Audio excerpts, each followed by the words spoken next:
Racing isn't easy, but experiencing it is. iRacing puts you in the driver's seat with the industry's leading sim racing game. Drive on laser scan replicas of the greatest racing circuits from around the world. Go head-to-head against other drivers chosen by skill-based matchmaking to ensure competitive racing at every level. Compete across all your favorite series. In officially licensed cars, engineered to deliver the most accurate driving experience possible.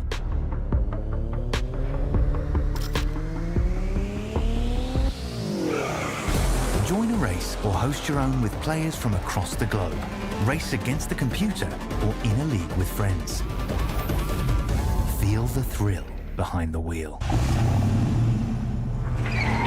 Visit iRacing.com.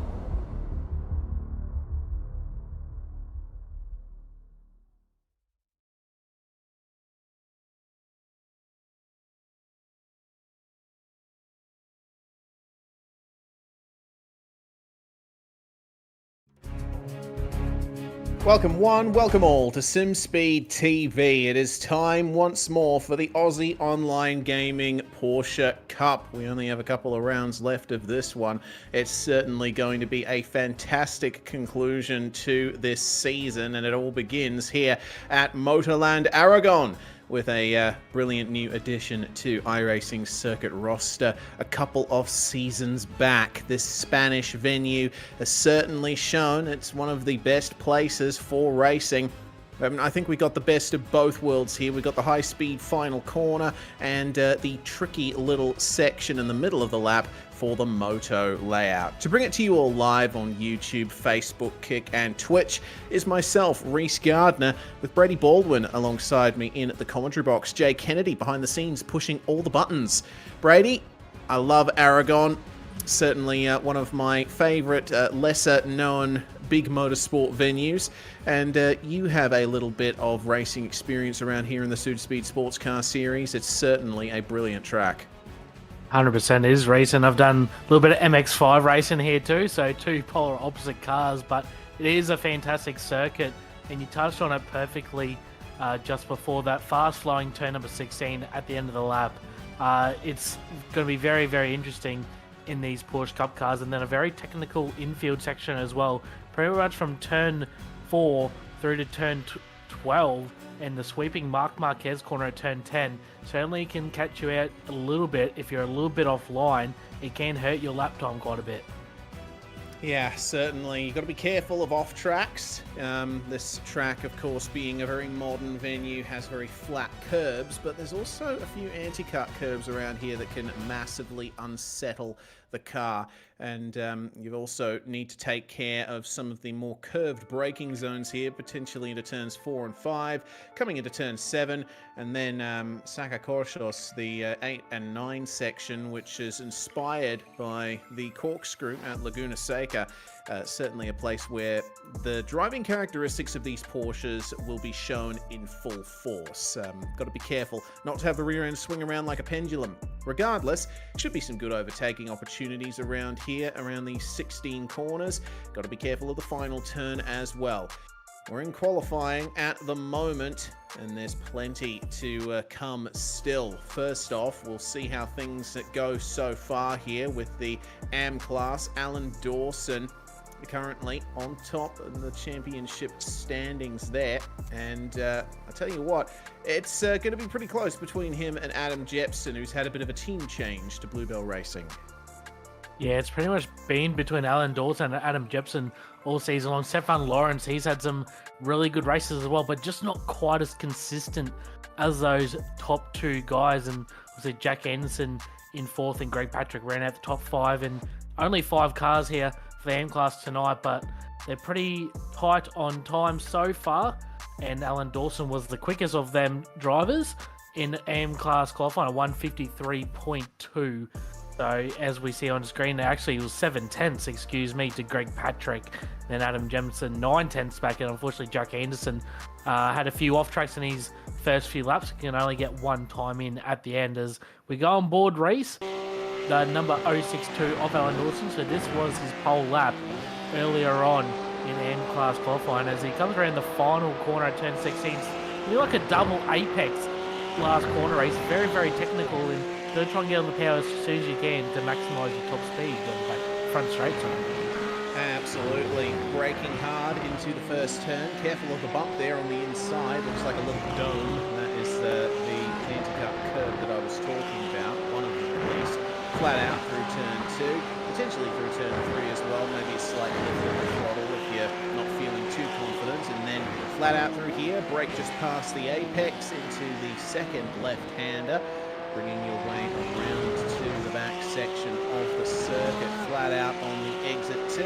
But be careful not to have the rear end swing around on the way into this curve braking zone. And then moving on down the hill. This is Saracochos, the corner modelled after the corkscrew, and you see how it screws its way down the hill to a very tight hairpin. Got to be so careful on the exit here not to go too wide, otherwise you'll get an off track and invalidate your lap. Then Brady, we come up to a little bit of a detour from the back straight coming up the hill.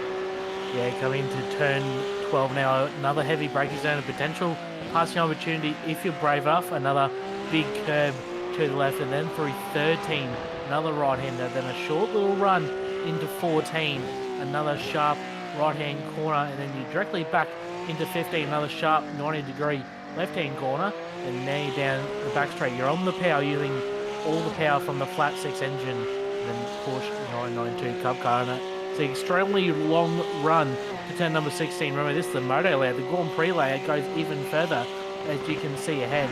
It's a very difficult braking zone to get your car set up right for turn number 16. Alan Dawson pulls up quite well. You get the first part of the corner, then remember there's another corner right there as well. It's nearly like a 16A, 16B type situation, but very nice lap there from Alan Dawson. That was a 53.2, and that will be M-Class pole for him here tonight. Yeah, very nice lap indeed from Alan Dawson, putting himself quite a ways ahead of the other M-Class cars. Meanwhile, in Pro-Am, Hayden Smith was is currently the championship leader, and Sean Linsell pretty close behind. Got to keep an eye out for him.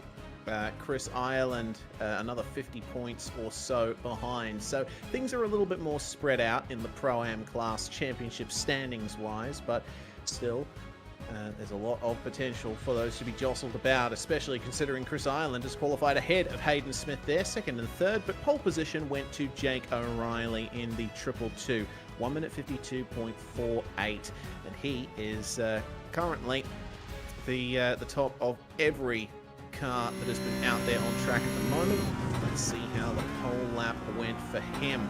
A little bit more of a tighter way in through the final corner than our Ampole sitter Alan Dawson, but still got a great exit onto the start-finish straight. Let's see where he made up his time. Yeah, Jake continuing his good form from the weekend in V8 Scops, who put on a very impressive performance, and again tonight so far on Pro-Am qualifying at the top and through turn 3, going to use all the track possible, but like you touched on, Reese, the off tracks are very, very painful here. Go just the tiniest bit too wide. You'll pick one a little bit of understeer into turn 5 there for Jake O'Reilly in the 222 Vermilion Motorsports machine. Now come up through 6 and 7. A big curb on the right hand side. You probably don't want to ride them too much in these Porsche Cup cars. They do upset them quite a bit, and this is probably the most technical and difficult corner on the track, 8 and 9. Very, very difficult. The car does not like getting through here. You can see how much turn he has on the left-hand side there, Reese, as he comes through Marc Marquez at turn 10 on his way up to turn number 11 and 12. Yeah, of course, this track is largely famous for hosting motorcycle racing. It's certainly a big part of Spanish motorsport culture. Into turns 11 and 12, things looking very smooth. This corner's a little bit quicker than you think it is, and you can almost go completely flat out through it, but you've got to get right back on the brakes here for what seems like a bit of an extended chicane on the way back onto the back straight of the circuit, using all of the curb, and that is a lovely exit down the straight. A little bit too far back to make use of the slipstream. But let's see how aggressive he is coming into the final corner here. Once again, dipping off past the entry into the Grand Prix final turn, which is incredibly sharp. It looks lovely and smooth. And using all of the exit once again. Beautiful lap from Jake O'Reilly. Barely any hint of poor behaviour from the car. And that was a 1 minute 52.48. Meanwhile, these are live pictures. Qualifying is underway for the Pro class, which is currently headed up by Job Stewart. And this is the biggest margin of all. Over Kenny Konomos, it looks to be about 180 odd points. Dylan Shepherd not far behind Konomos though. Corey Lazarus has to make up a big amount of ground if he wants to try and get in on the top three. His luck hasn't quite fallen his way. Regardless, plenty of close gaps in the top 10 in the Pro class standings, and we'll see who manages to get the best start out of all of them in this final session. A lot of them are together on track at the moment, and they're just trying to find an extra little bit of space to maximize their laps and get back out there. Only 9 minutes until qualifying ends. And considering the lap times so far, that means drivers will probably only get a couple of hot laps in. Yeah, Reese, not much time left at all as you see Jake O'Reilly still sitting on top as the pro drivers come out, just under 9 minutes remaining. And touching on Lazarus and Shepherd, they've been probably some of the faster cars in the series this season, just unfortunately not having much luck going their way throughout the season. And Job Stewart's pretty much nearly faultless all season long when he has raced. I think he's only missed one round, but he's won the last 3 on the trot. So very good form is Job Stewart, as Cooper Webster and the Oracle Red Bull Racing Machine coming out for a run tonight, which is pretty cool. Ethan Warren as well in the TTR machine. So a few other top drivers in this field. As I'm just watching Job Stewart had a massive off track on the last corner on his first flying lap, so they'll invalidate that. So times will start to come through. The moment Corey Lazarus P4 overall, first in class. So we've seen this quite regularly, Reese, how the pro guys don't go to the top straight away. It usually takes them a lap or two to try and jump the Pro-Am guys. Yeah, certainly. Part of that is that the Pro-Am class is just that good this year. We've seen some really excellent performances from Pro-Am cars this season compared to past ones. Also, the fact that we almost looked like a little bit of a coming together there between Job Stewart and that looks like Paxton Chan, who had just finished a hot lap. Stewart trying to get up to speed. He's the favourite for pole position tonight, with Paxton putting in time good enough for P3 in class.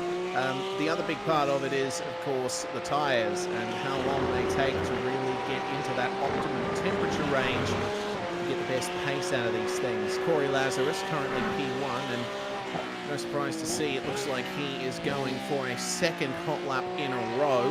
That's generally the qualifying strategy that you see in these cars. It seems to me like he's looking pretty smooth. Don't know if he's going to be necessarily up on this lap, but he's certainly taking everything out of the track that he possibly can. 24-degree track temperature, which is definitely going to impact how quickly the tyres warm up. Yeah, 100% race. We've seen in practice a 21-degree track temp, so not much difference compared to practice. And the top time in practice was a 51.0 from Corey Lazarus, so I'm not sure if we'll see that quite speed in this session, but I still think they can get into the high 51s as he comes across the line, and there it is, 51.97, so straight to the top. Corey Lazarus by half a second, so I have to see where the other pro guys, Cooper Webster, we've been told is on a flying lap, maybe a little bit of a toe down the back straight for Cooper Webster in behind Paxton Chan. This is going to look good. It's a 52.2, so a little bit off there for Cooper Webster, still P2, but he's still 3/10 behind Corey Lazarus. Yeah, that's the first indicator we've seen of Cooper Webster's pace in this session. We know that Cooper is a fantastic driver. Of course, he's taken some time away from the AusNZ sim racing scene due to his overseas commitments and, of course, racing for Red Bull Esports now. It's certainly been a meteoric rise for Cooper. Zach Hanlon's lap here, we're hearing, is looking good too as he comes through the final two corners, nice and tight between the sweeper and the kink. And that is going to be a 1 minute 51.8. Fantastic job there. 151.79 actually for Zach Hanlon. He's shown great pace in the last few rounds of this season. We didn't really see much of him in the early part of the season, but he's really come on strong, especially now that Job Stewart is looking to be back up the top here as well, leading the championship and on what looks like a pretty quick lap so far. Remember the speed that Hanlon had at Road Atlanta 2 weeks ago, race? Yeah. He was absolutely flying. He was pretty much matching Job Stewart in pace 2 weeks ago at that circuit, but unfortunately, after a really good race 1 result, it all fell apart for him in races 2 and 3 on that night 2 weeks ago. So he's certainly got the speed, as shown here. He's currently position number 1 as his teammate in the number 30. Job Stewart will finish his first competitive lap time of the session, just 4 minutes 20 left remaining. So if drivers can go out into the pits if they want to get a fresh set of tyres, they will have one more run at it. Job Stewart, this up's a 53.4, so not representative.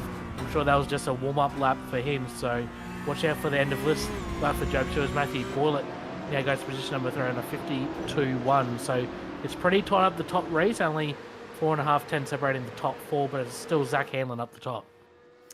Yep, Corey Lazarus topped practice with a 151.0, so I'm expecting there's at least a couple more tenths in that for the 404. Let's see what the number 27 can do. Tyson Broad for Drop Bear Motorsports. Taking a bit of a later turn in, and that looked maybe a little too wide there in the early part of the corner. Couldn't quite bring it into the inside like he wanted to. 153.7 for him, and it looks to me like it's not going to benefit him in terms of position. Hanlon apparently purpled the first sector and backed down a bit after it, so he's looking incredibly quick there in the number 24. Let's see if this lap with 3 minutes to go is what he's looking for. This is going to be the last opportunity he has to set a hot lap. Corey McFarlane coming up to the sort of later part of the lap as well. I would expect that this next hot lap is going to be his last as well, with Job Stewart trailing behind him. McFarlane looking very quick tonight. 6th place currently in car 94.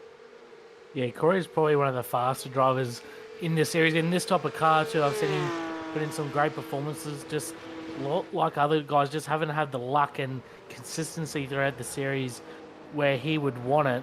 This is going to be the end of his lap and probably his last fly. He might do one more after this one, but the optimum tyre's probably gone away. It's a 52.2. Job's lap's a 52.6.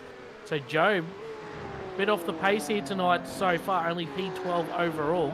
That was his second lap on that tyre as well. So I wouldn't expect him to get any better time, but I could be wrong, as Cooper Webster goes to P2. Here's Corey Lazarus, a 51.7.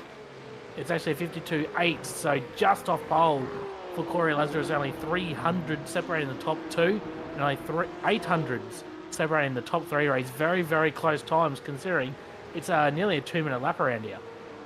Yeah, looking incredibly competitive here at Motorland Aragon for the second last round of the AOG Porsche Cup for 2023. Tyson Broad across the line again. That looks like a nice improvement for him. He gains 4 spots up to 19th place. Hanlon, meanwhile, to the end of this lap, and he comes to the pits. He is not going to improve on that final run, so he's certainly hoping that that's enough for him to secure pole position for this round. Job Stewart, meanwhile, I don't know if he is on a quick lap at the moment, but if he is, it'll be his last opportunity. Ethan Warren currently in 12th place in car 59.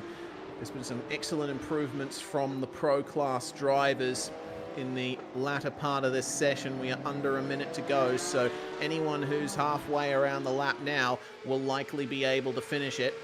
And, well, that's basically it. If you've finished a lap just now, that's going to be your last opportunity. There's Job Stewart on the bottom of the screen coming through the final 2 corners. 152.6. Yeah, expecting him to be a little bit quicker tonight, but he's going to end that and bring it into the pits. Looks like most drivers are done with their hot laps, but with 20 seconds to go, Ethan Warren across the line and gets into the top 10. with a 1 minute 52.48. Dylan Shepherd can't improve, and neither can the likes of Stuart Ellis. Kenny Konomos is going to bring it round here. Second place in the championship, 153.1 on that final lap. That is 0.6 off his fastest, and that is the checkered flag. Oh, what a qualifying session that was. And that sets the stage for this grid that will take to the first race here at Aragon. Zach Hanlon on pole position once more, continuing his great pace from Road Atlanta, with Corey Lazarus starting alongside him.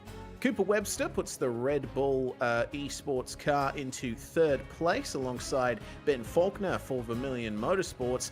And then we have Paxton Chan and Matthew Boylett on the third row of the grid. Harry Lawrence is going to start from 7th spot alongside Corey McFarlane. Two great qualifying performances there, with Dylan Shepherd starting in 9th place alongside TTR's Ethan Warren.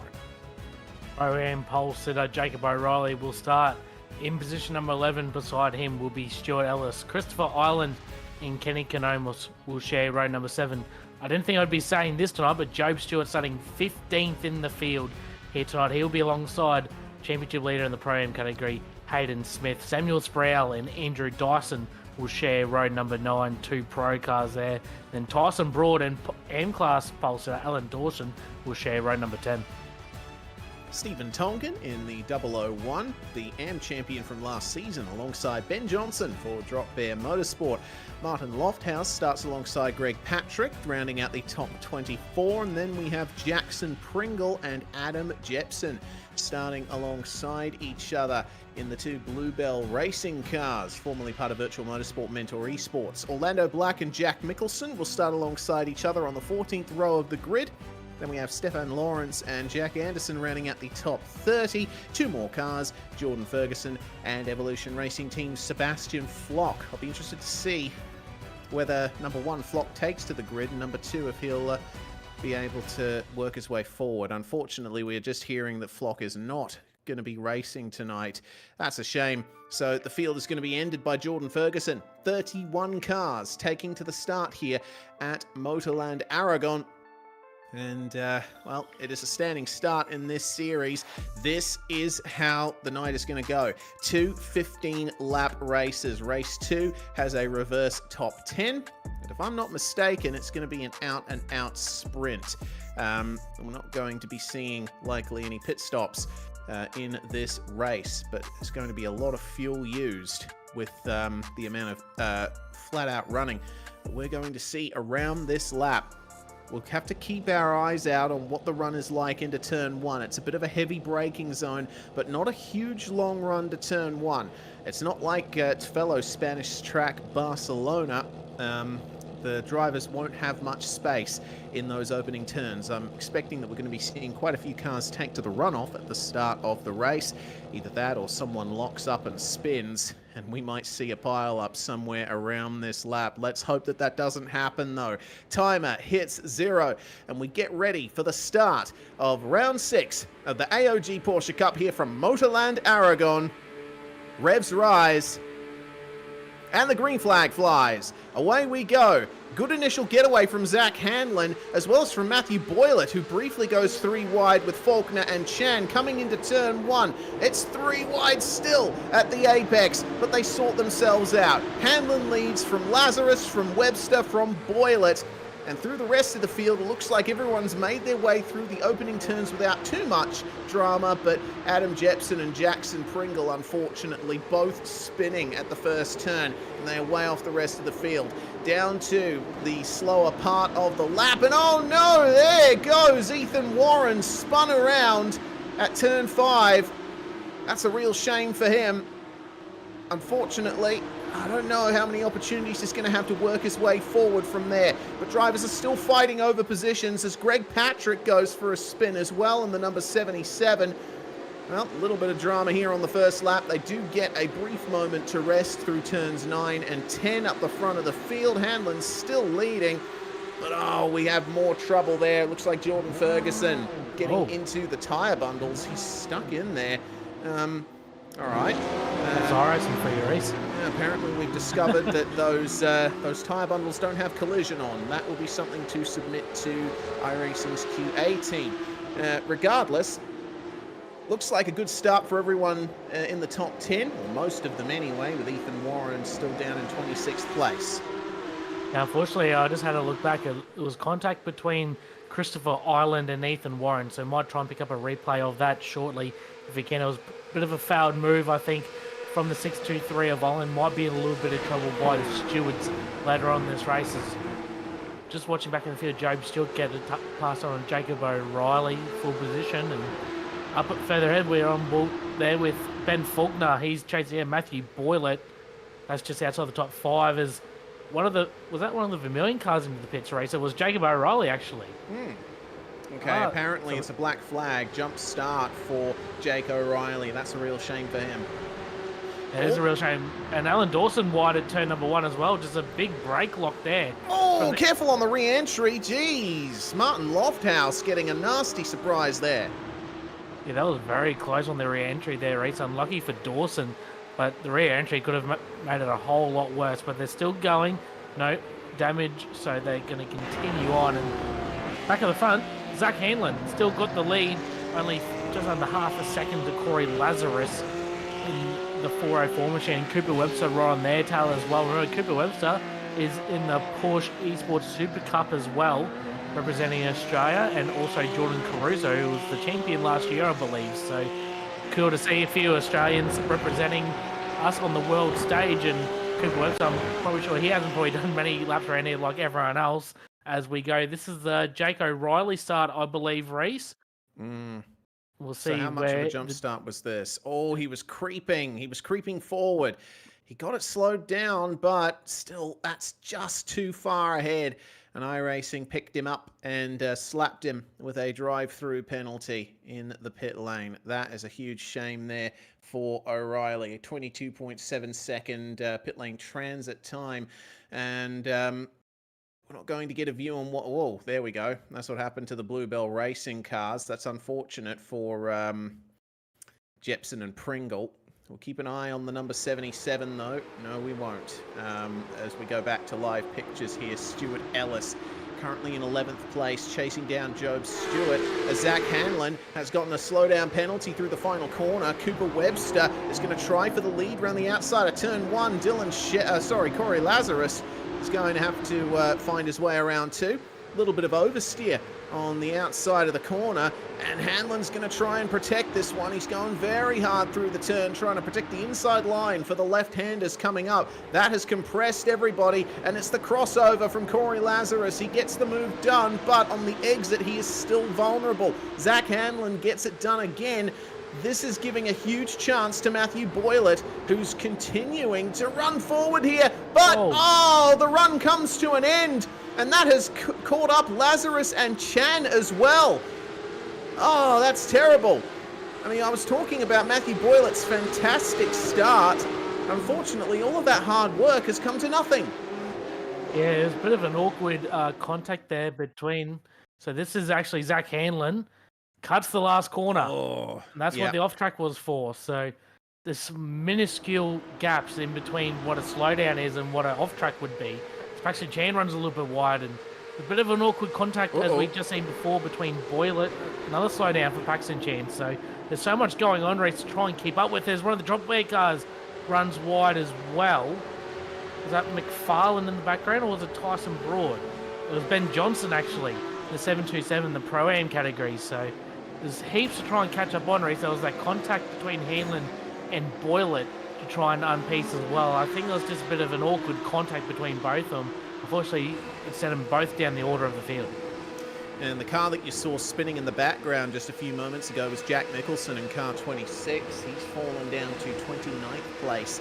As a result, was 21st at the start of that lap. Well, there's a big change up the front. Ethan Warren, meanwhile, taking advantage of that trouble for Ben Johnson and making up one more position. Back up into the top 20 now, but it's going to be difficult for Ethan from here on out. Very competitive runnings here in the field, and Well, the drama is certainly not over, seeing Paxton Chan and Matthew Boylett fighting hard with each other.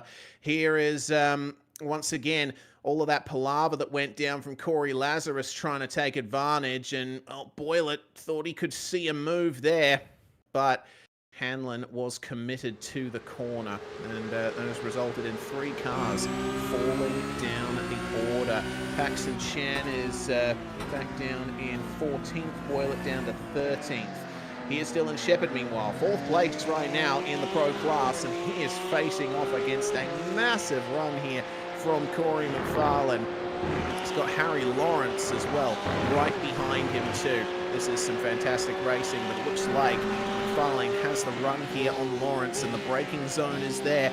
Harry's just decided, yeah, okay, you can have it, and I'll try and attack you at the next couple of corners. Job Stewart is right behind them as well, has made his way up to 7th. So, despite practice and qualifying not going Job Stewart's way, the race is coming to him. Yeah, it certainly is racing. You see his experience and just pure race pace coming to show here in race number 1. And remember, there is a top 10 invert for race number 2, so the 10th place finisher in this race will start pole.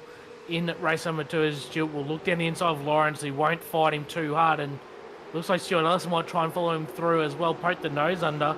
He's got Christopher Island in behind him as well. He's the Pro-Am leader by quite a fair margin so far, the 623 of Island, but he does have that contact with Ethan Warren hanging over his head as Cooper Webster sets the fast up the race at 52.2, so very impressive pace up front for Cooper Webster, and Corey Lazarus actually fastest lap of the race, and Chris Olin 7 seconds in front of Steve Donkin for in class in the Pro-Am. So massive margins for Chris Olin, but like I said, he does have a questionable move hanging over his head. We'll just have to see what race control decides to do with it.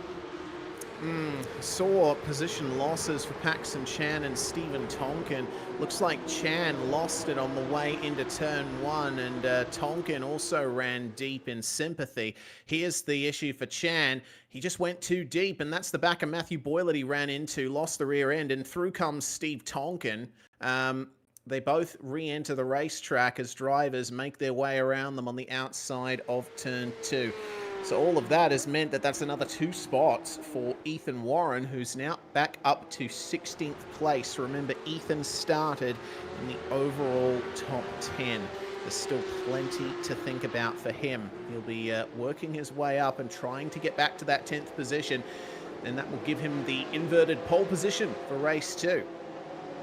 And Kanomos has a bit of a gap back to Corey Lazarus. Remember, Corey, he started in P2 off the front row. Unfortunately, had that contact with Boylett and Hanlon, so he's fallen back to 11th. So we know he's got the pace, but can he catch the guys ahead in Kanomos and Chris Island? So that will be an interesting battle later in this race, 15 laps. So we're about 3rd race distance so far as a nice little battle pack forming in the background. This is between Lofthouse, Chan, Benjamin Johnson, Alan Dawson, and Stefan Lawrence in the background as well. So this does include Dawson and Lawrence, the 2 Right Sim Racing teammates. They're currently 1-2 in that AM class at the moment. So Dawson are continuing to take points away from Alan Jimson in regards to that championship. So solid race so far for Alan Dawson so far as the 27 of Broad there on screen. Currently in position number 12. Just actually lost a spot to Matthew Boyle, and this is why, Reese, perfectly timed bowler me replay, just got a little bit loose on the exit of turn number 1, and that'll allow the 80 of Matthew Boyle in on through. And no penalties yet so far, Reese, and Harry Lawrence is off the road. The number 17 must have had a massive moment, just trying to pick it up now, just went really wide and had a half spin there at turn number 7. Yeah, curved braking zone, putting paid to the position he was in. Had a couple of goes at recovering it, but unfortunately just too deep. And he did save it from completely spinning. Almost got cleaned up by the blackout car that went up. And hearing that Matthew Boylett has dropped from the session, that is just compounding the issues that he's facing. Hopefully he's able to get back in the server for race 2, though it's going to be a very hard fight from the very back of the grid if he does. Meanwhile, this is what things are like at the front. Looks like Hanlon and Faulkner have not let Cooper Webster get away as much as Webster would have liked. But it is on between Dylan Shepherd and Corey McFarlane coming into the final corner. Let's see which of them gets the better drive out of this turn. Shepherd a tiny bit wider through the turn. It did allow him to pick up the throttle on the exit, keep the pace up. McFarlane, though, in the slipstream, coming into turn 1. Not quite close enough to get a move up the inside, and the sun is glaring in the driver's eyes coming through these opening turns. That would definitely be playing a part in their visibility problems they might be having at the moment. Looks like Paxton Chang, meanwhile, has made up a position on Martin Lofthouse, back into 18th position for Paxton, trying to recover for him. This is a fantastic view here, just seeing Corey McFarlane try to chase down Shepherd for the 4th position on the road right now. And you see from the car behavior just how difficult it is to put a move on around this track. A lot of the corners, yeah, you have to brake quite a bit, but they're very quick, very wide corners, and you have to be careful to keep the car behavior neutral. Understeer is your worst enemy here. It isn't the easiest place to overtake in any sort of car, and especially in these cars that are pretty sensitive in their braking and how the tyre works. So Corey McFarlane's put it all out there. It's certainly the best he's driven all season long, I think. Currently in P5, he's got some really good pace, and chased down Dylan Shepherd, who's been one of the faster guys in this series, as move in the background. It's between Ireland and Stuart Ellis. Looks like Ellis has actually lost a few positions on this lap as well. This is actually a battle. Oh no, Stuart Ellis is in pro, my apologies, but Stuart Ellis, unfortunately, he's made a couple mistakes. I think this lap he's lost 2 spots to Konomos and also Chris Ireland. This is maybe what? No, this is a move, sorry, from Chris Ireland down the inside at turn 12. Very nicely done.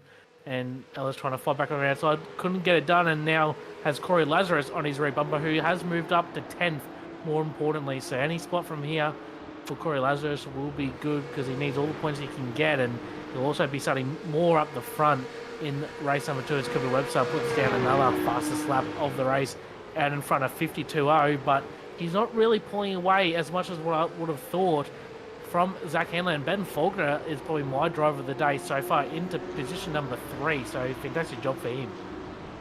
Yeah, really, really good job from Ben Faulkner in this round.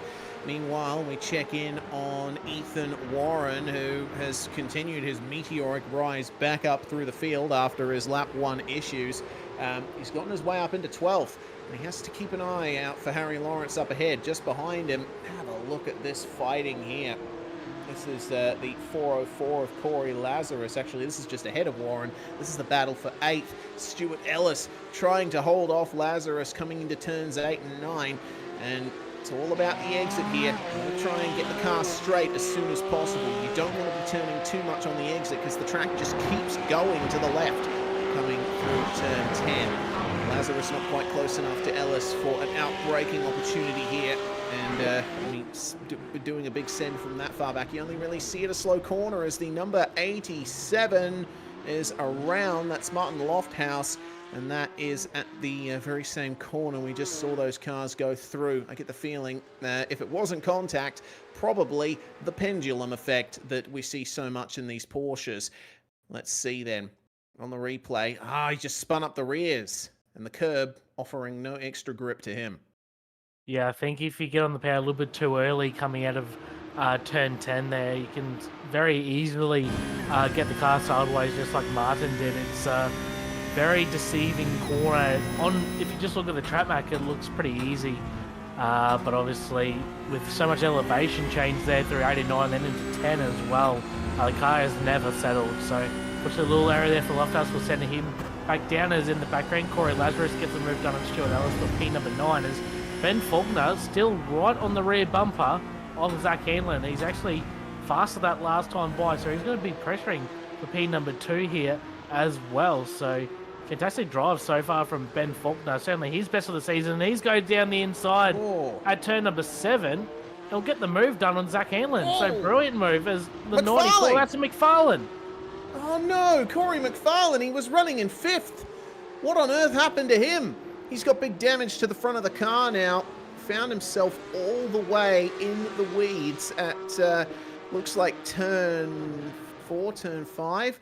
So trouble here for McFarlane. Look at this. It's a tech issue. So he turns to the right, and I think he noticed that. Did his screen freeze? Did his game freeze? Did he have an internet issue of some kind? Not sure. All we know is when he reappeared, he was in the wall.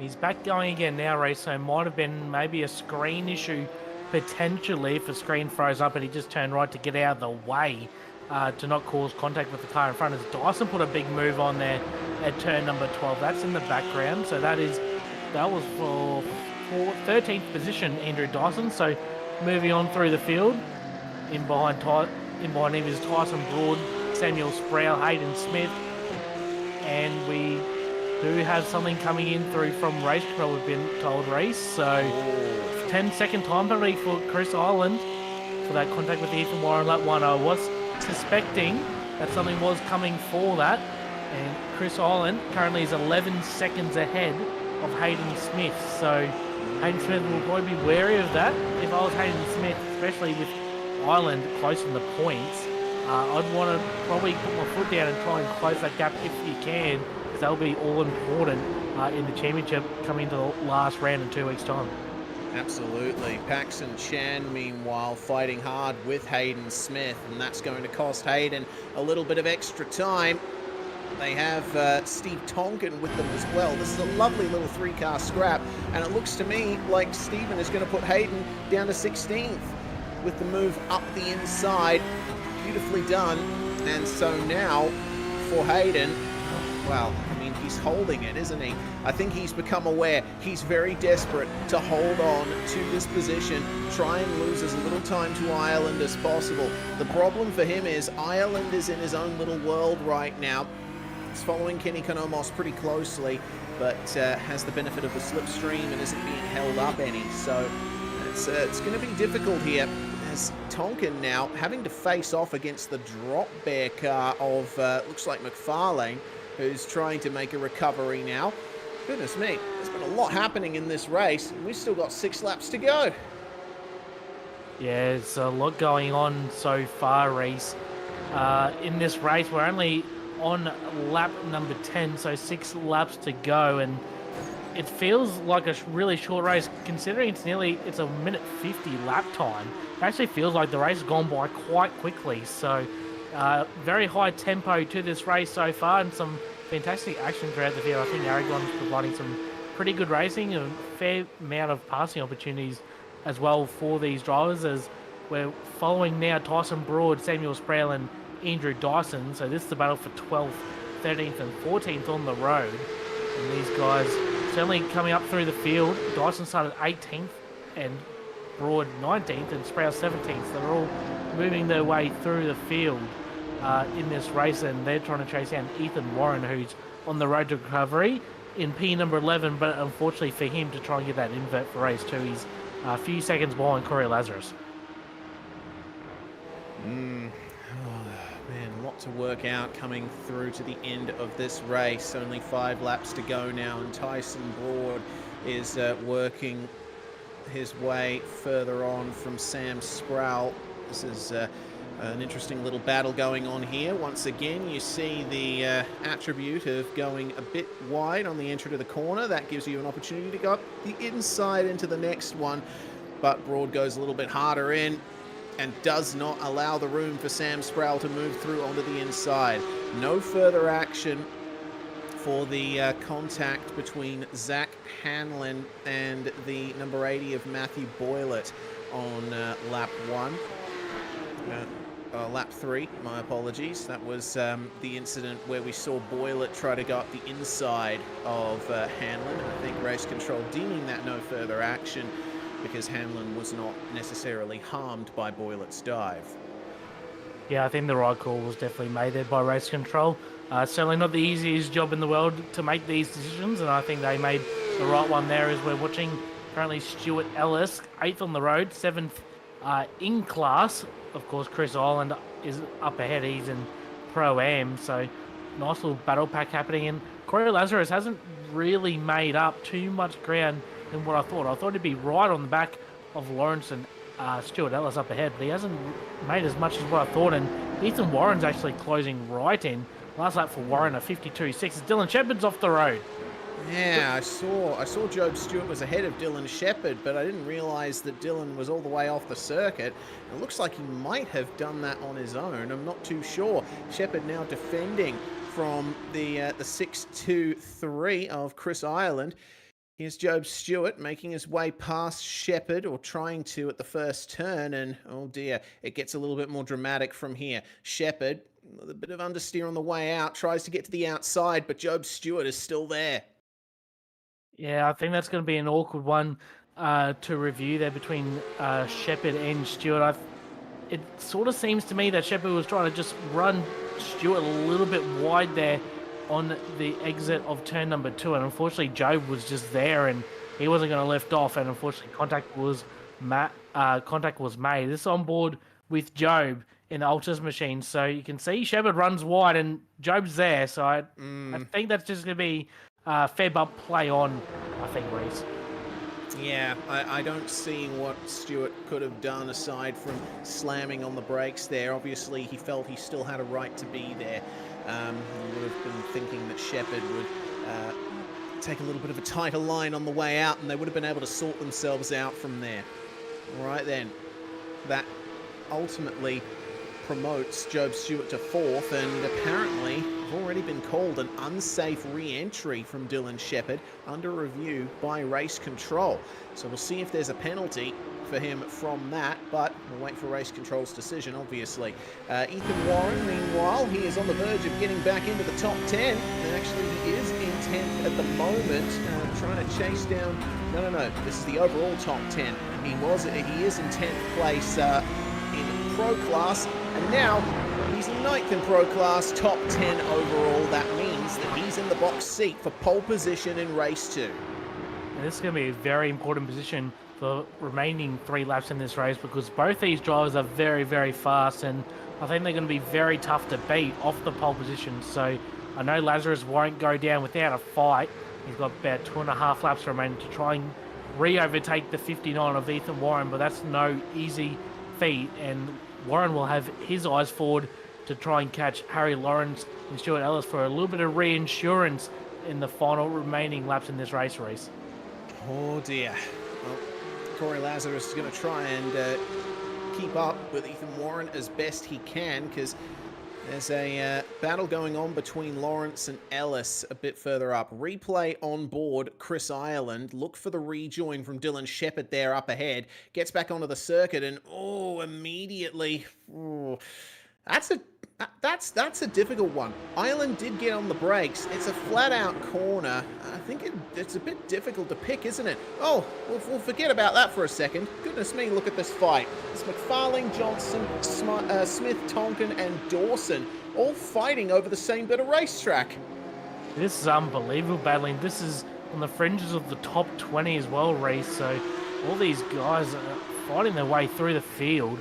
Matthew Boyler's in there as well, but he's 1 lap down due to that internet disconnection earlier on. So he's just rolling around there, having a bit of fun. He will get out of the way. It's, fantastic battling. This is Smith and Ben Johnson. This is in class as well. So this is for P2 and 3 in class.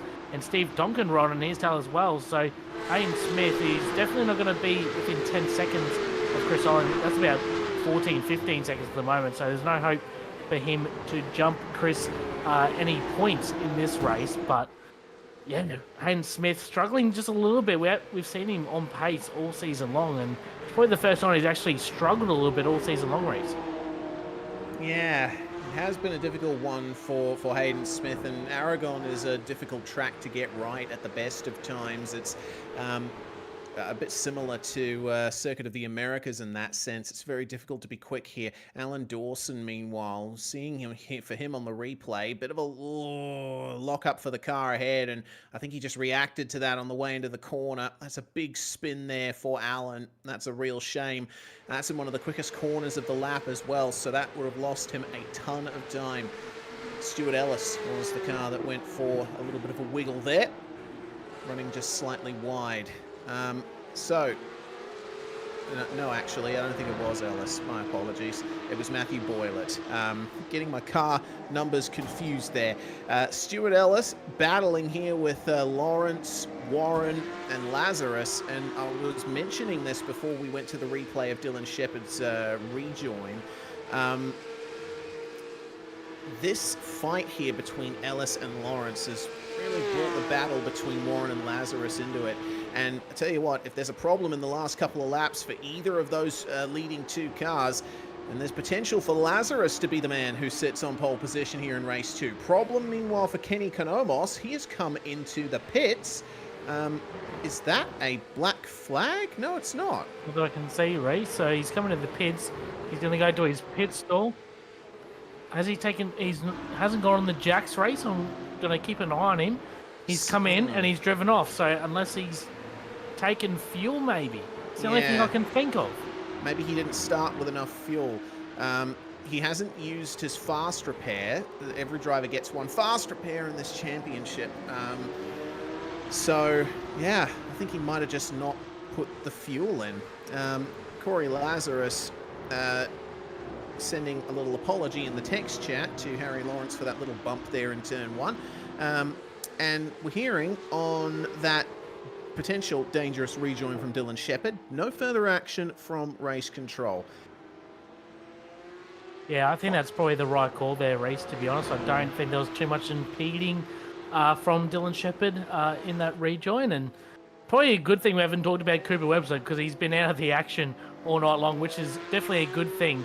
If you're not getting talked about that much during the races, he's built out a 3-second lead over Ben Faulkner, who's been super impressive, and he's checked out on Zach Hanlon, who's about 5 seconds back from Faulkner. So Hanlon really struggling for pace, and Job Stewart right on his rear bumper coming to the last corner, but it's all going to be the number 37 Red Bull Esports machine of Cooper Webster will take race 1 victory here tonight at Motorland Aragon for the AOG Porsche Cup, and a fantastic result in behind for Ben Faulkner in second. Certainly a season best result for him. And Zach Hanlon will hang on to position number 3 just over teammate Cooper Webster.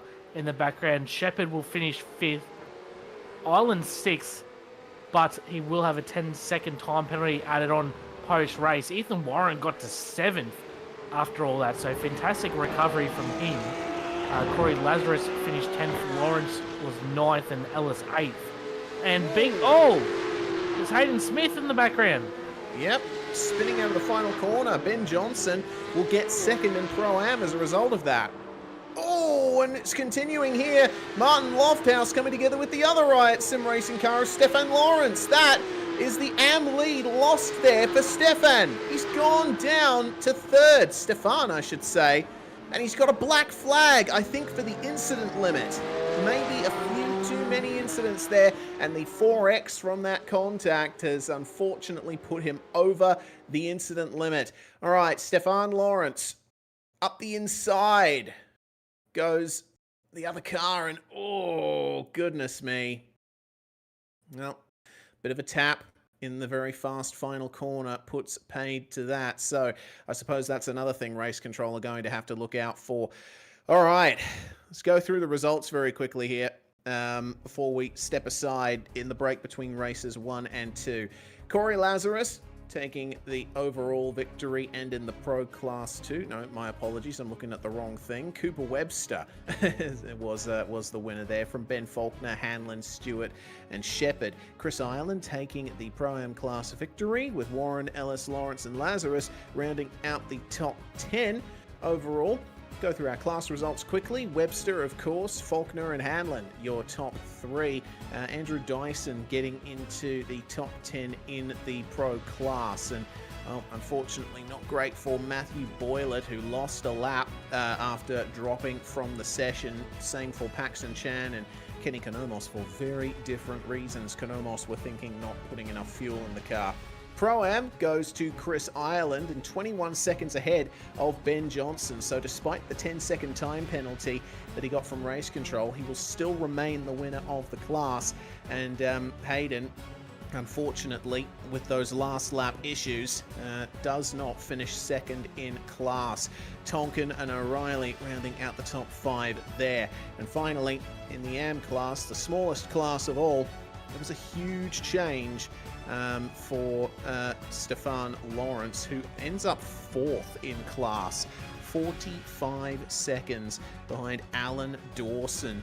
Jepson, Patrick and Anderson, the other cars in that class. And unfortunately, Jack Anderson did not make the finish. The final corner incident is under review by race control. When we come back, we will update you on that if there is a decision. But we're going to step aside briefly here on SimSpeed TV. You're watching round 6 of the AOG Porsche Cup presented by Bowler Media and WormPaints.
You're watching the AOG Porsche Cup, round 6 from Motorland Aragon. Pretty interesting first race of the night, and we are about to get into the second one. Reese Gardner and Brady Baldwin with you in the comms box, and we will go through the grid here for the second race. It's an inverted overall top 10 from race 1, which means Corey Lazarus is going to start on pole alongside Harry Lawrence for Delta Sport. Stuart Ellis is going to start in 3rd place alongside Ethan Warren, who certainly had a great rise through the field in race 1 after his lap 1 incident. Chris Ireland and Dylan Shepherd on the 3rd row of the grid. Then we have Job Stewart and Zach Hanlon, both Altus cars, on their way from the 4th row of the grid, with Ben Faulkner and Cooper Webster rounding out the top 10. Andrew Dyson, Samuel Sproul share row number 6, Tyson Broad and Corey McFarlane, the drop bear cars in behind them. Another drop bear car, Benjamin Johnson and Hayden Smith sharing row number 8. Row 9 will be Kanomos and Tonkin. Row 10 will be Jacob O'Reilly and Alan Dawson. And we'll speed through the last 10 cars. Adam Jepson and Jackson Pringle, 21-22. Then we got Paxton Chan and Greg Patrick on the next row. Then we got Jack Mickelson and Orlando Black, Martin Lofthouse and Stefan Lawrence. And then down the back will be Matthew Boylett, Jack Anderson and Jordan Ferguson, our 31 car field here, Reese. And it's going to be very interesting with Corey Lazarus off the pole. We've seen all his speed this season. Now he's off pole position with the likes of Webster and Job Stewart starting a little bit further down. That could be an opportunity for him to snag a win here tonight. Yeah, certainly could. Definitely help Corey Lazarus in the championship if he is able to do that. Remember, he was falling off the back a little bit of the top three after some poor luck throughout this season. Last few cars making their way onto the grid here. And it looks like that is going to be the end of the grid timer. The revs rise once more, and the flat six symphony descends over southern Spain. Here we go. Lovely start from the top cars here. Lazarus with the best of them, and it's a really mammoth getaway from Dylan Shepherd. He's going to try up the inside of Warren at turn one, but doesn't make it happen. In fact, Job Stewart will go around the outside. Warren off the circuit. A little bit of a coming together with Chris Ireland, and that's a big pile up at the back of the field. Looks like they're all managing to get back going, though, with varying levels of damage. Meanwhile, it's all going off here. Dylan Shepherd trying to defend here from Cooper Webster, who's trying to make his way back up from 10th. 3 wide between the 2 drop air cars of McFarlane and Broad, with Sproul right there as well. This is a pretty hectic first lap so far. And plenty of drivers trying to make up those places. Contact between Shepherd and McFarlane, and almost a half spin from Benjamin Johnson. 3 wide between Paxton Chan, Kenny Canomos and Stephen Tonkin. They sort themselves into 2 wide and 1. There goes Tonkin trying up the inside there. He's going to make his way past Chan on the exit. Beautifully done, but it's not going to be quite enough to get by Canomos too. Yeah, these cars are proving to be pretty difficult on the cold tyre. But these cars experienced quite badly on the first lap here of both races. You've seen cars very unsettled and very ill handling throughout the first lap. So you're seeing a little bit of chaos and a little bit of misjudgments as well on the first lap, but relatively clean. Other than the turn 1 incident down the back, and was on board the rear bumper of Zach Halen, looking back at Dylan Shepherd. In front of him is Cooper Webster, and sorry, it's Job Stewart.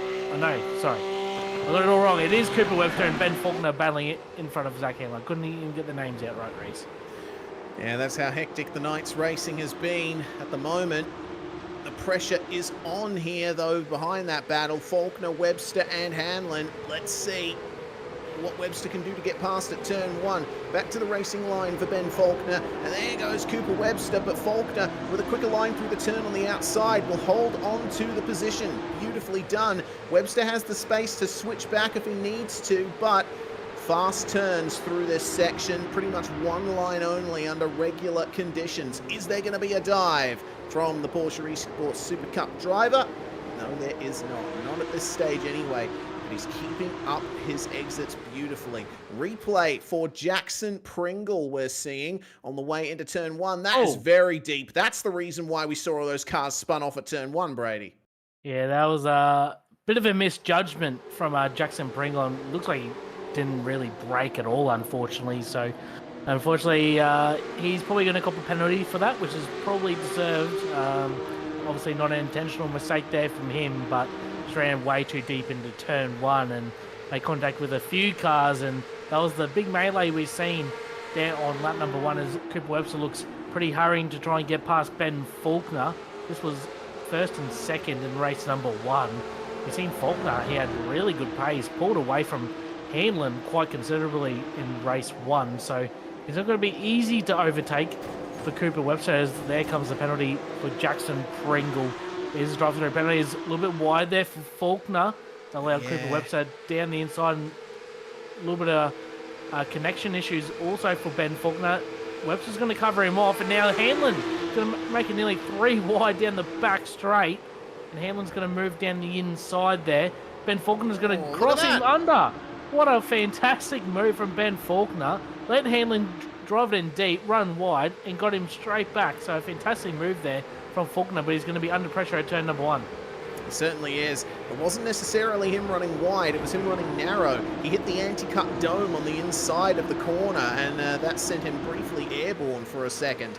That's the reason why Faulkner lost all of that pace coming onto the back stretch. All of that battling has brought Dylan Shepherd right into this fight too. He was very deep at turn 1, and he is looking desperate to get past Zach Hanlon, who, remember, started on pole position for race 1. Here's that move again, beautifully done by Ben Faulkner. That is exactly what you want to see when you get overtaken by somebody. They run a little bit too deep and just enough space on the inside to squeeze through. It was a fantastic move as we have Jackson Pringle serving that drive through. Might try and pick up a replay of Harry Lawrence on this lap. He was running position number 2. He was coming through turn number 5 on the exit, lost the rear, and he's fallen right down the field into 8th place. So big mistake from Harry Lawrence, running in 2nd place, and now he's under all sorts of pressure from Ben Faulkner in behind. So critical error there for Lawrence. That gave Webster, Dyson, Island, Warren and Job Stewart all positions from that mistake. As Tyson Broad very wide there at turn number 13. So Broad going for a little bit of an excursion. This is Harry Lawrence race, just stepped out the rear on the exit of turn number 5. Massive lose. So obviously the tyres still are up to temperature on the 17, and he dropped back to 8. This is Tyson Broad coming into the 12-13 complex. Looks a little bit of contact with Shepherd. Shepherd maybe runs him a little bit wide for maybe a little bit of payback. Eye for an eye type stuff, Reese? Potentially. They race each other hard in this championship. Lazarus is under no pressure at all at the front of the field. But look at this. Tyson Broad still trying to hold on for positions. Matthew Boylett under pressure from Jake O'Reilly, who gets into the back of him in turn 1, sends them wide into Broad. Oh dear, that was messy. And it's going to keep getting messier potentially here. O'Reilly and Boylett typing Morse code on their door panels. Boylett does get through. Man, O'Reilly is looking desperate here to try and make his way through. Broad sticks up the inside. There's smoke ahead. That's Paxton Chan. My goodness. All right. That's a spin for Tyson Broad. It's contact as well with the Riot Sim Racing car of Stefan Lawrence. Oh, lordy. That just erupted. That all started at turn number 1 race, but between all Tyson Broad, Boyler and Jacob O'Reilly, all their squabbling pretty much rippled all the way through to turn 5, 6, and 7. So another replay. This is Paxton Chan. So he was already spun around race, and then all the chaos in behind him, all the squabbling, and then that caused Tyson Broad to spin around, and then unfortunately Stefan Lawrence nowhere to go. Unfortunately, he had a pretty terrible ending to race 1, no fault of his own, and unfortunately again caught up in someone else's mess. That's a shame. Cooper Webster, meanwhile, up into the top 5.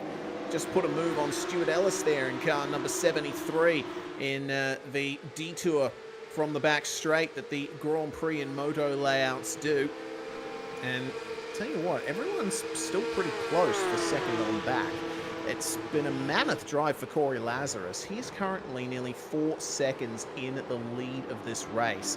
But it is for second on back that everyone's fighting for. It's Stewart, Warren, Ireland, Webster, Ellis, Dyson, Faulkner. You could even go back to McFarlane and the three-way fight between Smith, Lawrence, and Shepherd. That's nearly 14 cars all in a line. Every incident from lap 4 is currently under review from race control. No surprise to see that, as Steve Tonkin is trying to work his way forward a few more places. He's got Paxton Chan in front of him, who has recovered from his unfortunate spin, does have some damage to the front of his car. And this is the view back from Adam Jepson, looking back at Alan Dawson. Riot Sim Racing looking for a win in the AM class here, as there's a lockup just ahead of them. That's Orlando Black that's gone wide. Oh, Paxton Chan. Oh no, that's Chan, and is it who I think it is? No, Jacob O'Reilly. Okay, so how did O'Reilly get involved in all of that? Looks like Chan actually spun on his own. Yeah, so I'm just trying to watch it now, Reese, and Jacob O'Reilly had a big lose on his own. It was nearly synchronized race. Synchronized losers on the exit of turn number 5. Yep, turn number 5. And unfortunately, Paxton Chan, when he came through, he got into the side of Jacob O'Reilly, which would have caused a bit of damage to that car. This is O'Reilly's spin, all on his own. And then Paxton Chan in behind him. The exact same thing. So that's probably the 4th or 5th car now that has spun on that corner. Paxton Chan is back in the pits. So is he I think he's towed without permission, so that might be a penalty for him. So obviously too much damage for the 51 to continue their race. Yeah, that's unfortunate there. Martin Lofthouse, meanwhile, we just saw that he got past Adam Jepson, and now this is Alan Dawson trying to make his way past him. You might see, if you have a look at the side mirrors on Dawson's car, Benjamin Johnson is right there with them too. A little bit wide on the way into the final turn for Jepson, but he hooks it up. Nope, hearing that Stuart Ellis is around as well. He's losing both positions. That's a big problem there for Stuart, who is having a very good race so far. We'll go to the replay to see what happened to him. Keep an eye here on Ellis. Was this on his own at turn 1? Coming in, and oh yeah, he just lost the rear on entry. By the time he got to the apex, the car was pointing right at it. Yeah, we're seeing a lot of mistakes from these drivers in race 2 so far. A lot of just self-spins so far. So lots going on. Ben Faulkner on the radio. He just had a little battle there with Dyson, so maybe something under review there between those two. That's a pretty heated battle between Dyson, Faulkner and McFarlane, back half of the top 10. And Job Stewart is creeping his way up to second, slowly closing in on Corey Lazarus, and Ethan Warren still right on his rear bumper. And here comes Cooper Webster as well in position number 4. So looking like Cooper Webster so far, if he stays where he is, will be the winner of the round in the Pro class. But still a lot to play in the final 10 laps race. Yeah, Webster currently holds the fastest lap of the race, and it was his previous lap that was the fastest. Dyson having to go a little wide there to make way for Faulkner, but Ben was not able to complete the move on the inside. And this gives a little bit of extra breathing room to McFarlane. Still fighting between Tyson Broad and, oh goodness me, take it easy. Jake O'Reilly making his way through. A little bit of a slide on the exit. Broad goes straight back through. This is an entertaining battle between these two. Unfortunately, they're both way out of position. They're down in 23rd and 24th right now. They should really be closer to the top 10. This is another bolometer replay. This is Faulkner in behind Andrew Dyson, coming up to the final corner, turn number 16. He goes down the inside and runs it way too deep race. Oh, yeah, way too Unfortunately, deep. will lose that position to Dyson and probably lose the position to Hanlon, as well as Hanlon got down the inside of the final corner. And can confirm Hanlon did get that move done on Faulkner. So Faulkner down to 9th now, Hanlon into 8th. So fortunately, Ben Faulkner hasn't had it all his own way in race number 2 after a fantastic drive in race 1. But this is heating up race just a little bit for position number 2. Stewart, Warren and Webster, 3 fantastic drivers in their own right, are battling there really hard for P number 2, but they got to try and catch Corey Lazarus as well. Their lap times aren't really that much quicker than the leader, Corey Lazarus. Cooper Webster's putting out some flying laps, but he's now got Warren and Stewart in front of him, so if Webster can clear him in the next lap or 2, he might have a chance based on his lap times to catch Lazarus, but it's not going to be easy to try and pass Ethan Warren and Job Stewart. No, certainly not. That's the big problem here for Job. He hasn't quite had the dominant pace that we've seen from him at many points this season. And his lap times are, just beating Lazarus's by a 10th at best. He's not able to really make inroads into that 3.5 second lead that Lazarus currently has. And Lazarus, I've just seen, had a bit of a slowdown coming through the final corner. He had to lift off down the start-finish straight, so that has taken a few tenths already out of the lead, and he's still having to clear the slowdown coming through turn 2. Just cleared it then. That has taken a whole 1.5 seconds out of the race lead. So that's the chance that Stewart, Warren and Webster will have been hoping for. They don't want to keep in each other's hair too much. They've got to concentrate on chasing down the lead. Yeah, they're going to have to try and work together somehow, try not to battle each other too hard, because they'll all want to win at the end of the day. So if they battle each other too hard, Lazarus will just drive away through the field. As Jepson had a little bit of an off there in the 525 of the Bluebell Racing Machine. Down in the background, he's currently down in 22nd at the moment, Adam Jepson. As we do have a bolometer replay, this is Adam Jepson in behind Tyson Oh, Broad. Whoa! dear. Massive moment for Adam Jepson.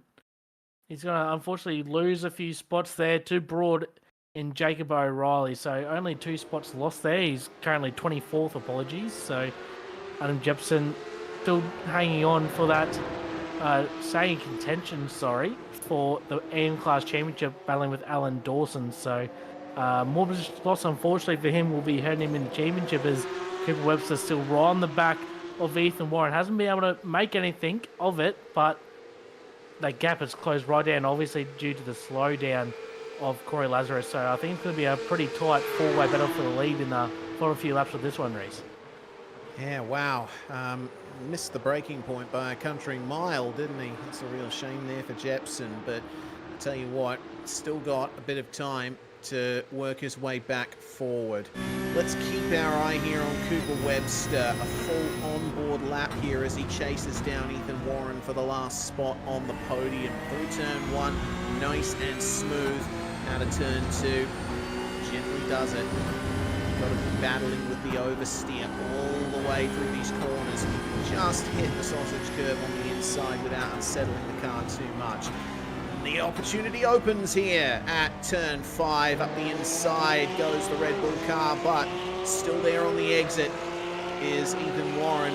Has to slot in behind by the time they get to the braking zone for turn 7. Down to 8 and 9. A little bit of side-by-side running has lost some valuable ground to Job Stewart, and I tell you what, the lead that Corey Lazarus was enjoying earlier is not quite what it was. No, Corey Lazarus under a lot of pressure. He'll be seeing those guys in his rearview mirror closing up ever so slightly. It'll be 6 laps to go when they cross the start-finish line this time by. Now Cooper Webster's cleared Ethan Warren. He can try and now chase down Job Stewart and potentially Corey Lazarus as well. So be watching the 404. He'll be using all the track that he can. These guys have 20 off-tracks available to them, or 20 incidents before they get a drive-through penalty, and it's very easy to pick one up at any one of these corners. So they'll have to keep that in the back of their mind as well. And we just got told one driver is already on 18 incidents on lap 9. So certainly someone has been using up all their off-tracks in this race. Yeah, absolutely. You don't know who it is. Jay isn't telling us, but we could see some big surprises in the final few laps of this race. 7 to go. Plenty more action here at Motorland Aragon. We've got about, there we go, 6 laps to go now. That results in about 12 minutes worth of racing left, and a lot of the field still rather close. Going into turn 1, we're keeping an eye on this train here. Hayden Smith and Dylan Shepherd, 10th and 11th, and then down to 12th, 13th, 14th. It's Lawrence Konomos and Sproul who are all fighting here. Meanwhile, across the line, the 2 drop bear cars of Johnson and Broad, they are fighting with Alan Dawson here. We've got all 3 classes represented in this battle. Broad in the pro class making his way through on the Pro-Am Ben Johnson, and now can chase down the Am car of Dawson. Really a testament to Alan Dawson as well. Being an M-class driver, and he's mixed it in with the Pro and Pro-Am guys, and 19th overall as well. He's got a pretty good lead over his nearest rival, which is Adam Jepson. Unfortunately, will make a little mistake there. Alan Dawson ran a little bit wide at turn number 5. I'll put the commentator's curse on him. Unfortunately, loses 2 spots there, but he's got a pretty decent gap back to Adam Jepson within his class. So I think he'll be pretty safe for that one. So far, this is Kenny Konomos in P11 in class, 13th overall. He's chasing down Harry Lawrence, who remember started on the front row of this one. Unfortunately, had that big moment. And ever since then, he hasn't really been the same since pace-wise, the number 17. And he's under quite a lot of pressure here from Kenny Konomos. Second in the championship coming into this round, the 022. So, unfortunately, didn't have a fantastic race one. Had to pit for some extra fuel right at the end. So I'm sure he hasn't made that mistake again. He's charged up from 17th up to 13th, looking for P12. Looking good at the moment, and tiny bit wide for Lawrence on the way into the corner, but once again, if you're tight on the exit, that is the best place to be, just because it gets you the best line for the final kink at the end of the lap. What can Lawrence do? to hold off Konomos, who has had a bit of a middling round so far. 14th down to 17th in race 1. And, I mean, he still holds on to second place in the pro driver standings. This will be a big points loss for him, though, coming into the final round. Standings are coming up on the ticker. There are the standings there. Looks like Stuart, Lazarus, and Dylan Shepherd. 819 points there. Those are the Pro-Am top 3 on the bottom there. And, well, actually, Kenny Konomos, I think, was he 4th? I'm pretty sure 4th in the standings. My apologies. Got him confused there. So when I said he was in 2nd, ignore that. Team standings also coming up next on the bottom ticker there. Altus Esports, well, they're pretty much a shoe-in for the team's title here. Blackout Motorsport NZ putting in a really good run over Blackout Motorsport OPR, but tell you what, there's still plenty to be decided at the final round of the championship in 2 weeks' time. We still have 5 more laps here, more like 4 1/4 here at Motorland Aragon. Job Stewart still catching up to Corey Lazarus. The gap now under half a second for the race lead. I was just about to touch on it, but obviously producer Jay was reading my mind. Like, Job Stewart had closed the gap even more. It's under now half a second to Corey Lazarus, this time by 4 laps to go, and Corey Lazarus now really feeling the heat from the championship leader in the Altus number 30 of Job Stewart, and even Cooper Webster, that last lap was a 51.9, so incredible speed from the 37. Ethan Warren's just dropped off just a little bit in position number 4, so I think it's going to be a 3-horse race for the win in this race, as car 606, black flag, for going over the instant limit, Samuel Sproul in the Blackout Motorsport NZ machine. And looks like another car in the pit lane. Is that a drop bear car? Maybe. Has he? McFarlane had tech issues. He was running in 6th, but disappeared from the server, re-emerged just outside the top 20. That's unfortunate there for McFarlane. Yeah, it really is. He showed some really great speed in race 1 earlier on, so it's a shame that he's not has come to that. And we just heard Tyson Broad now has a drive-through penalty for exceeding the instant limit as well. He is down. I'm trying to find him in P22 at the moment, so fortunately he's going to drop even more down the standings once he serves that drive-through penalty in the drop bear machine. As Job Stewart still hounding Corey Lazarus out in front, 3 and a bit laps to go, and Job Stewart's closing just under a 10th in this lap. He'll get a little bit of benefit from the slipstream on the back straight into turn number 16. Will close the gap another 10th to turn number 16, and like I touched on, Cooper Webster's still running right with him, so one little mistake from Lazarus could see him drop 2 or 3 positions, but for the moment he is holding his nerve. But only 3 laps to go here, race, it's going to be on. Absolutely it is. Job Stewart will be catching up in the slipstream as Zach Hanlon has gotten back through on Ben Faulkner there. A little exchange between them at the final couple of corners. We have actually Andrew Dyson making up the place on Faulkner as well. Oh, that's going to be messy with Dyson losing it in the middle of turn 1. 2 places immediately lost there. Hayden Smith up into 8th now as a result of that. And what on earth happened here at the final corner? We see that Dyson was ahead of Hanlon there. Faulkner managing to catch up to them thanks to this little side-by-side moment into the final corner. There goes Hanlon up the inside. Was he too deep? No, he managed to actually stick to the inside very nicely, but Dyson getting a slightly better run through the middle of the corner, and the slipstream did come to him. Unfortunately, it all went wrong for Dyson at the first turn there. Gets on the brakes. Faulkner pressuring him. Oh, was there contact? Oh, I think it was borderline. We might have to get another view of that to really determine.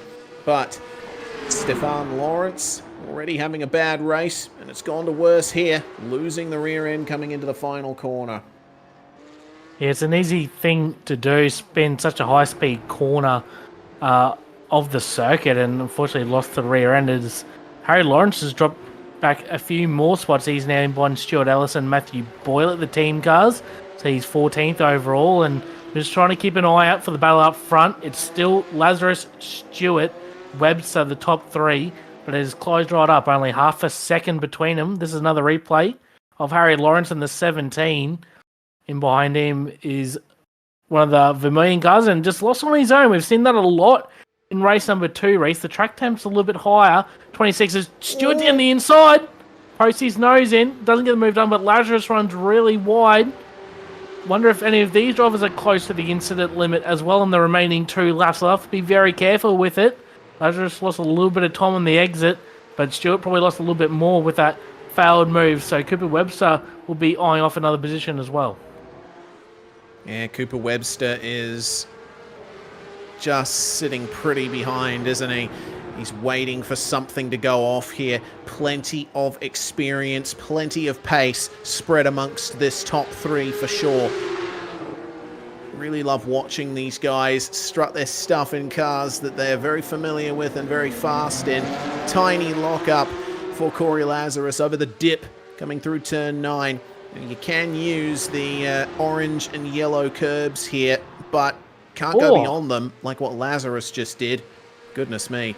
This is going to get even more intense coming through these braking zones. This could be the opportunity that Job Stewart is looking for. Lazarus starting to look very unsettled. He does gain back a tiny bit of breathing room, and Stewart isn't able to make his way past here, but he is going to show the nose. He's going to try and psych out Lazarus as much as he can. Compromises his line slightly on the way through, but they all get a very equal exit. Meanwhile, a bit further back, Andrew Dyson and Dylan Shepherd, they've been fighting over this position for a few laps, and Shepherd's going to try and make his way through. Here comes Job Stewart, meanwhile, at the final corner on Corey Lazarus. Contact, and Lazarus goes off!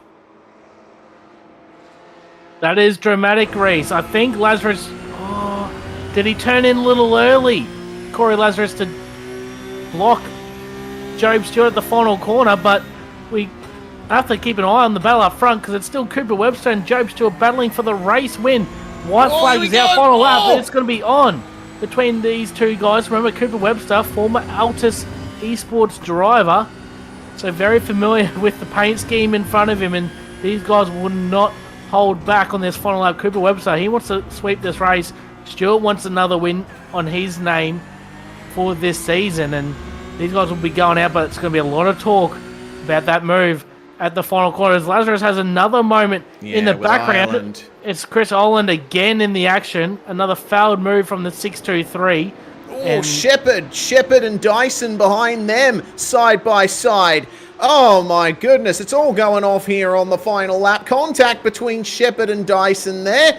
Kenny Konomos stands to gain a position out of this. What a race this has turned out to be for multiple positions throughout the field. Lazarus, of course, going from bad to worse there. And Cooper Webster now, he has got the move potentially on Job Stewart here. Look at that. Stewart goes deep and through goes Webster. That was a beautiful fake out. Beautiful move there from the 37. Slow down for Job Stewart. That, I think, is going to give Cooper Webster the win here, as he only has one more corner to go here at Aragon. What a fantastic finish to this race. Races Dyson and Shepherd still battling it out for the position down the road. This is currently for P9. Konomos in the background as well. These guys have been going at it for laps and laps on end.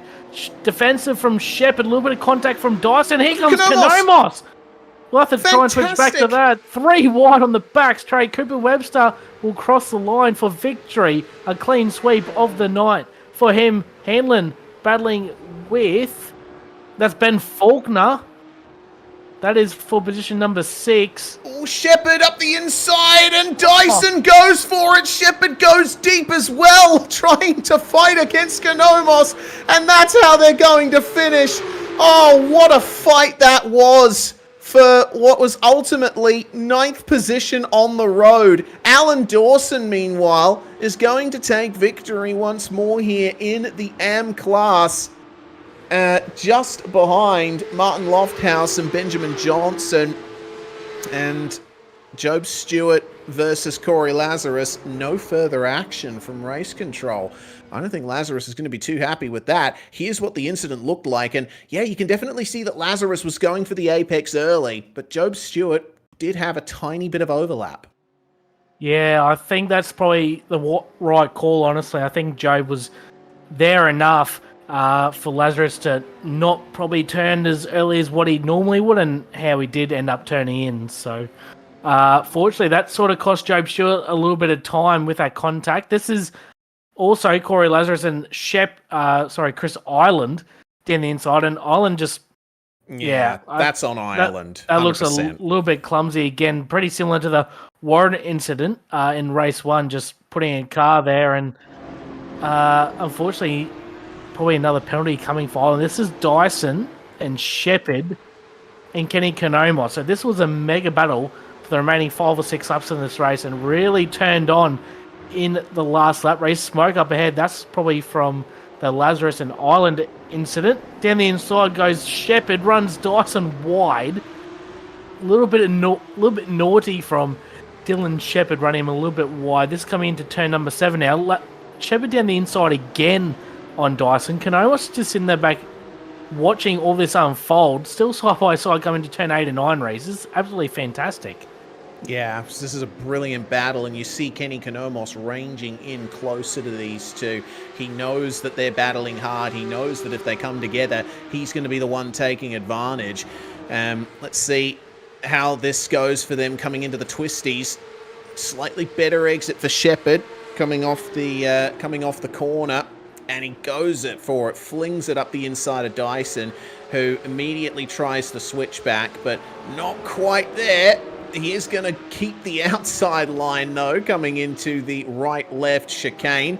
And this was so close between them. Shepherd did the right thing there, protected the inside of the corner, parked it on the apex. Dyson couldn't get through. And there goes Konomos, absolutely going for it. But Shepherd now is thinking, how am I going to go through the last corner? What am I going to look for here? Up the inside into the left-hander. And Konomos, well, he did see Shepherd coming, ran wide, and then Dyson says, okay, thanks very much, guys. I'll come through and take that position. Wow. It was a fantastic finish, wasn't it, Reese? Yeah, absolutely fantastic finish indeed. I really enjoyed that night of racing in the AOG Porsche Cup here at Motorland Aragon. We are going to go through the unofficial results here with Cooper Webster 8 tenths ahead of Job Stewart. If it weren't for that slowdown, then maybe we would have seen it go to the line. It was such a great battle. Ethan Warren finishes in 3rd, and that is certainly the result that he was looking for. Coming down through the order, Hanlon, Faulkner, with Smith getting 6th place on the road. That is the Pro-Am class victory in race 2. Corey Lazarus ahead of Chris Ireland, who might have a penalty hanging over him, with race control still reviewing that incident between he and Dylan Shepherd, who ultimately finished 10th overall. 8th in the Pro class. Webster, Stewart, Warren, still your podium in that one, Brady.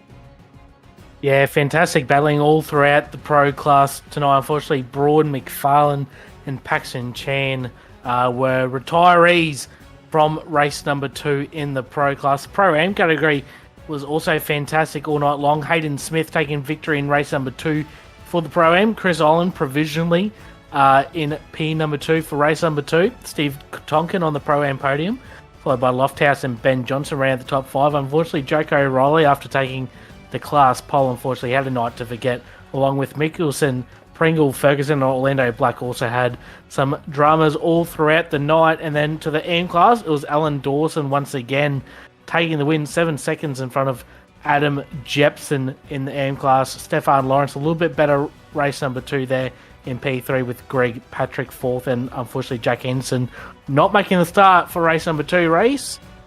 Apparently just had a power outage for Jack Hansen, so shout out to him.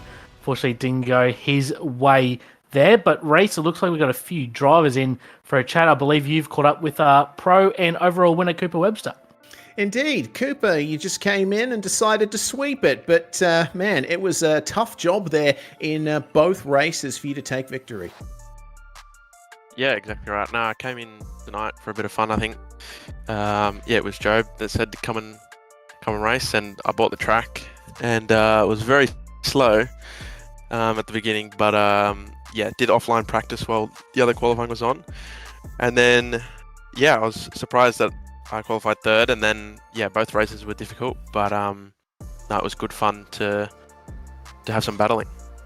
Yeah, certainly. You and Job really got into it on the final lap in race 2 there with, I think, a pretty brilliant over-under from you at that section of the circuit that takes the detour off the back stretch. That seemed to be a good section of the track for racing. Yeah, I mean, I was particularly good off the really tight left-hander, and then the next long left was really hard on the tyres, but yeah, the track's so wide here that you can kind of put your car wherever, and the entries for corners were really long, so you could kind of make up a lot of time by just going narrow and making passes that way. Absolutely. Well, there's only one round to go in the championship, so can we expect you to come in and have another lob at it in 2 weeks' time? I hope so. As long as I haven't got anything on, I will always have a crack. Excellent stuff. Well, thanks very much for joining us, Cooper, and congratulations on your double victory tonight. Who do you have to thank for it? Well, I'm going to thank all the organisers for this competition, because I think they put on a great show, and the race control works really well. They're early on it with all the incidents, and then Red Bull Racing, because of course. Absolutely.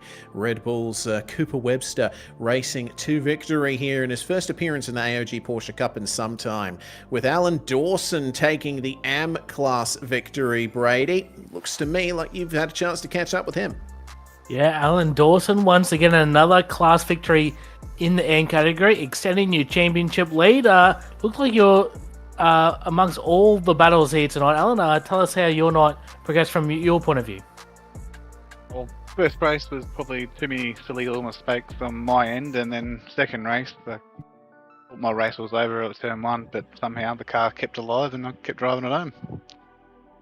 Obviously, a very different track, and obviously a new track on the service to iRacing Motorland Aragon. What were your thoughts on the track, and how well did it race from your point of view?